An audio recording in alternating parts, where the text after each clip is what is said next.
Hello students, मैं श्री दीपचंद चौधरी महाविद्यालय। आज हम प्रसार शिक्षा की क्या विशेषताएं होती हैं उनके बारे में जानते हैं। सबसे पहले प्रसार का अर्थ जानते हैं। तो प्रसार वह कहलाता है, किसी भी चीज़ को फैलाना ही जो है वो प्रसार कहलाता है।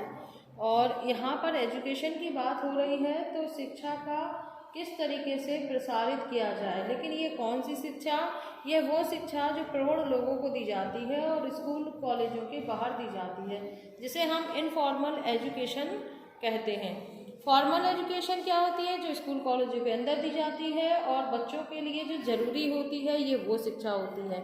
लेकिन ये जो शिक्षा होती है, ये शिक्षा कैसी होती है? गैर ज़रूरी होती है, और ये गैर संगठन यानी कि स्कूल कॉलेजों के बाहर दी जाती है। और लोगों का अपना जीवन स्तर ऊंचा उठाने के लिए जो शिक्षा दी जाती है वो प्रसार शिक्षा कहलाती है। यदि वह कृषि के क्षेत्र में काम कर रहा है तो कृषि संबंधित उसे जानकारियाँ दी जाएं, जिससे कि वो अपना विकास कर सके, अपना आर्थिक विकास, अपना सामाजिक विकास, यानी उसके विकास हो। इस प्रकार की शिक्षा जो है वो प्रसार शिक्षा कहलाती है। तो इसकी कुछ विशेषताएं भी हैं, जिसमें पहली जो विशेषता है वो है अनौपचारिक। ठीक है, अनौपचारिक का मतलब होता है गैर जरूरी शिक्षा, जो कि संस्थागत नहीं है, लोगों के लिए जरूरी नहीं है, और ये हमेशा जीवन पर्यंत जो है चलती रहती है। और लोगों को अपने विकास के लिए, स्पेशली ये ग्रामीण लोगों के विकास के लिए जो है इस प्रसार शिक्षा जैसे विषय का उदय हुआ था या ये अस्तित्व में आया था। दूसरा होता है व्यवहारिक। व्यवहारिक का मतलब होता है किसी भी चीज़ को प्रैक्टिकली करना, ठीक है, या फंक्शनल भी हम इसे कह सकते हैं। तो जैसे कि अनौपचारिक शिक्षण जो पद्धति होती है उसकी प्रकृति कैसी होती है? प्रकृति सैद्धांतिक, यानी सिद्धांतों पर आधारित होती है। इसी के विपरीत अगर प्रसार शिक्षा की प्रकृति देखी जाए तो वो व्यवहारिक होती है। व्यवहारिक का अर्थ होता है किसी भी काम को अपने जीवन में करना। यदि कोई चीज़ आपको बताई जाती है, जब आप उसको करते हैं, अपने जीवन में उतारते हैं, तो इसे व्यवहारिक जो है वो कहा जाता है। तो इस तरीके से ये जो प्रसार शिक्षा की एक महत्वपूर्ण विशेषता है कि ये जो शिक्षा है वो कैसी है? व्यवहारिक शिक्षा जो है वो होती है। तो इसके बाद जो हमारा थर्ड टॉपिक है वो है सर्वसाधारण के लिए या फॉर ईच एंड एवरीवन, यानी ये शिक्षा जो है वो सभी के लिए है। इसमें किसी भी तरीके का नहीं है कि ये एक व्यक्ति के लिए है और दूसरे के लिए नहीं है। ये इस प्रकार की शिक्षा है जो जातिगत या भेदभाव नहीं करती है। यह जो शिक्षा है वो सभी लोगों के लिए होती है, चाहे वो किसी भी धर्म का हो, जाति का हो, या किसी भी वर्ग का व्यक्ति है, वो यह शिक्षा ग्रहण जो है वो कर सकता है और अपना जीवन यापन या अपनी आर्थिक स्थिति की उन्नति जो है वो कर सकता है। इसके बाद जो फोर्थ पॉइंट है वो है सहभावना पर आधारित। सहभावना पर आधारित का अर्थ होता है कि सबके सहयोग से सामाजिक वातावरण का निर्माण करना, जिससे सहभावना की प्रधानता महत्वपूर्ण होती है। सहकारिता या सह अस्तित्व समायोजन या सात्मीकरण जैसी जो सामाजिक प्रक्रियाओं को बढ़ावा दे करके जो है व्यक्तित्व के निर्माण में जो है यह सहायता करती है। ये इसकी एक महत्वपूर्ण विशेषता भी है इसके साथ साथ। और इसके अलावा जो क्या होता है कि इसकी जो सहकारी जो खेती होती है या छोटे जो भूमिपति होते हैं, उनको भी इसके द्वारा जो है इसका लाभ मिलता है।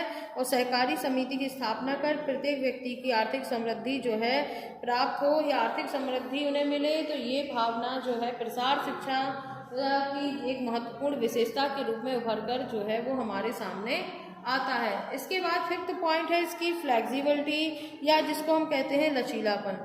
तो प्रसार शिक्षा या एक्सटेंशन एजुकेशन से रिलेटेड जितने भी प्रोग्राम होते हैं उनकी जो प्रकृति है वो फ्लेक्सिबिलिटी के अनुसार है, यानी इसमें समय और व्यक्ति या परिवेश कार्य सबके साथ इसमें हम परिवर्तन कर सकते हैं। इसकी जो प्रकृति है या इसका जो नेचर है वो परिवर्तनशील होता है।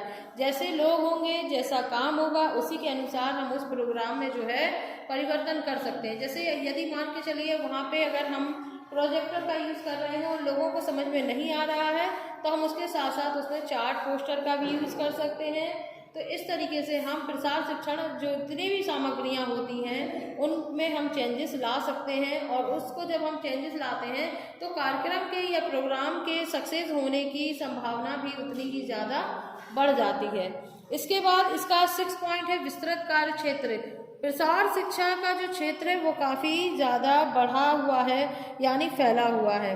तो प्रसार शिक्षा को जैसे कि हम जानते हैं कि 3 भागों में पहले ही बांट रहते हैं कि एक होता है मनुष्य के जो उसका निजी विकास का क्षेत्र होता है, दूसरा होता है वो जिस वातावरण या परिवेश में रह रहा है उसका विकास होना चाहिए, इसके साथ तीसरा जो है वो है मानव निर्मित जो संस्थाएं हैं या जो साधन है उनका विकास और उनकी उन्नति भी इसके कार्यक्षेत्र के अंतर्गत आती है। इस तरीके से इसका कार्यक्षेत्र विस्तृत हो जाता है और सभी लोगों को इसका लाभ मिले, उसके चाहे निजी विकास का क्षेत्र हो, चाहे उसके परिवेश से जुड़ा हुआ हो या उसके संस्थाओं साधनों से जुड़ा हुआ हो, सभी इसके कार्यक्षेत्र के अंतर्गत आते हैं।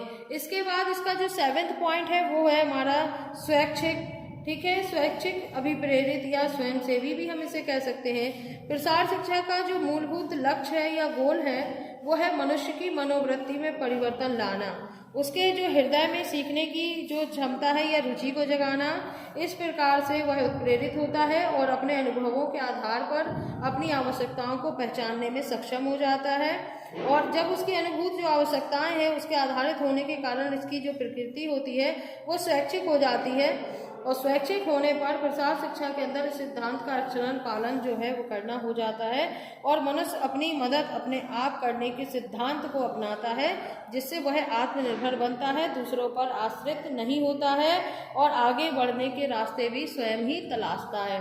इसके बाद फिर 8 पॉइंट है परिवार केंद्रित। तो इसकी जो मूलभूत प्रसार शिक्षा की विशेषता है वो एक सामान्य अनौपचारिक शिक्षा का केंद्र या लक्ष्य मात्र जो होता है वो व्यक्ति होता है जो शिक्षा ग्रहण करता है, लेकिन प्रसार शिक्षा का केंद्र व्यक्ति ना होकर उसका पूरा परिवार जो है होता है, तथा इस प्रकार से हम देखते हैं कि परिवार कल्याण जो है इसका मुख्य उद्देश्य होता है। इसके बाद आता है 9वां पॉइंट साक्षरता। तो वर्तमान में भी भारत की जो अभी जनता है उसमें भी काफ़ी निरक्षर लोग हैं, शिक्षित तो दूर है, साक्षर भी अभी बहुत से लोग नहीं हैं, यानी उन्हें अपनी छोटा बड़ा या बड़माला जैसी नॉर्मल भी चीज़ों का ज्ञान नहीं है। तो इस तरीके से लोगों को शिक्षा भी मिले, इसके अलावा निरक्षरता जो है उसमें कमी आए, लोग अपनी समृद्धि कर सकें जिससे कि राष्ट्र की प्रगति हो। तो इस तरीके से भारत में निरक्षरों की संख्या अगर देखी जाए तो अभी भी 50 करोड़ के पास जो है देखी गई है। ऐसी स्थिति में निरक्षरता का उन्मूलन इस कार्यक्रम के अनुसार जो है सघन कार्यक्रम की जो है इसमें आवश्यकता पड़ती है, और इस क्षेत्र में जो है प्रसार शिक्षा की भूमिका अत्यंत जो है सकारात्मक रूप से देखी गई है। बहुत ज़्यादा पॉजिटिविटी जो है इस प्रोग्राम के द्वारा लोगों में साक्षरता दर को बढ़ाने के लिए दी गई है, जिससे कि वो खुद तो साक्षर हो ही, साथ ही साथ वो अपने आने वाले बच्चे या आने वाली पीढ़ियों को जो है शिक्षित होने के लिए प्रेरित करे। इसके बाद इसका 10वां पॉइंट है स्थानीय या ग्रामीण नेतृत्व। तो लोकल और अगर रूरल लीडरशिप की बात करते हैं तो प्रसार शिक्षा के अंतर्गत स्थानीय या ग्रामीण नेतृत्व को जो है विशेष महत्व दिया गया है, क्योंकि प्रसार कार्यकर्ता की भूमिका इसमें मध्यस्थ की होती है, जो ग्रामीण नेतृत्व की पहचान करके उसे नेतृत्व भार सौंपने का कार्य जो है संपन्न करता है। तो इस तरीके से हम देखते हैं कि प्रसार शिक्षा की जो विशेषताएं हैं वो काफ़ी अच्छी और विशेष है, जिसमें कि प्रमुख रूप से देखा जाए तो अनौपचारिक, दूसरा हमारा व्यवहारिक, तीसरा है हमारा सर्वसाधारण यानी सभी के लिए, इसके बाद आता है सहभावना पर आधारित है, इसमें लचीलापन फ्लेक्सिबिलिटी भी नज़र आती है, इसका जो कार्य क्षेत्र है वो काफ़ी विस्तृत है, फैला हुआ है, इसके अलावा इसकी जो है स्वैच्छिक है, परिवार केंद्रित है, साक्षरता के लिए भी जो है काम करता है और ग्रामीण नेतृत्व की भी तलाश करता है। तो इस तरीके से देखते हैं कि प्रसार शिक्षा की हमें निम्नलिखित विशेषता नज़र आती हैं। आपके एग्जामिनेशन में जो है प्रसार शिक्षा की विशेषताएँ लगभग कई बार रिपीट जो हो चुका है, इसलिए इस को जो है क्वेश्चन को आप लोग पढ़ सकते हैं, और इसमें आप याद करना भी बहुत अच्छा है, क्योंकि अनौपचारिक व्यवहारिक ये कुछ ऐसे पक्ष हैं जो आप प्रसार शिक्षा का अर्थ जानते ही जो है आप इसको जान जाते हैं। तो इस तरीके से आप इसको पढ़ के इसको आप लॉन्ग एंड शॉर्ट जैसे भी आपका आता है उसमें आप इंक्लूड करके आप लिख सकते हो।